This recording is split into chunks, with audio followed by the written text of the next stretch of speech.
किसी नदी के किनारे एक बहुत बड़ा पेड़ था। उस पर एक बंदर रहता था।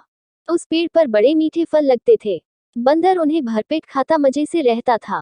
वह अकेले ही मजे में दिन गुजार रहा था। एक दिन एक मगर उस नदी में से पेड़ के नीचे आया। बंदर के पूछने पर मगर ने बताया कि वह वहां खाने की तलाश में आया है। इस पर बंदर ने पेड़ से तोड़कर बहुत से मीठे फल मगर को खाने के लिए दिए। इस तरह बंदर और मगर में दोस्ती हो गई। अब मगर हर रोज वहां आता और दोनों मिलकर खूब फल खाते। बंदर भी एक दोस्त पाकर बहुत खुश था। एक दिन बात में मगर ने बंदर को बताया कि उसकी एक पत्नी है जो नदी के उस पार उनके घर में रहती है। तब बंदर ने उस दिन बहुत से मीठे फल मगर को उसकी पत्नी के लिए साथ ले जाने के लिए दिए। इस तरह मगर रोज जी भरकर फल खाता और अपनी पत्नी के लिए भी लेकर जाता। मगर की पत्नी को फल खाना तो अच्छा लगता, पर पति का देर से घर लौटना पसंद नहीं था।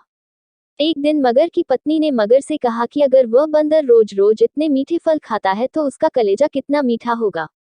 मैं उसका कलेजा खाऊंगी। मगर ने उसे बहुत समझाया पर वह नहीं मानी। मगरमच्छ दावत के बहाने बंदर को अपनी पीठ पर बैठाकर अपने घर लाने लगा। नदी के बीच में उसने बंदर को अपनी पत्नी की कलेजे वाली बात बता दी। इस पर बंदर ने कहा कि वो तो अपना कलेजा पेड़ पर ही छोड़ आया है। वह उसे हिफाजत से पेड़ पर रखता है, इसलिए उन्हें वापस जाकर कलेजा लाना पड़ेगा। मगर बंदर को वापस पेड़ के पास ले गया। बंदर छलांग मारकर पेड़ पर चढ़ गया। उसने कहा कि तुम दुनिया के सबसे बड़े मूर्ख हो। भला कोई भी अपना कलेजा निकालकर अलग कैसे रख सकता है। बंदर की इस समझदारी से हमें पता चलता है कि मुसीबत के वक्त हमें कभी धैर्य नहीं खोना चाहिए।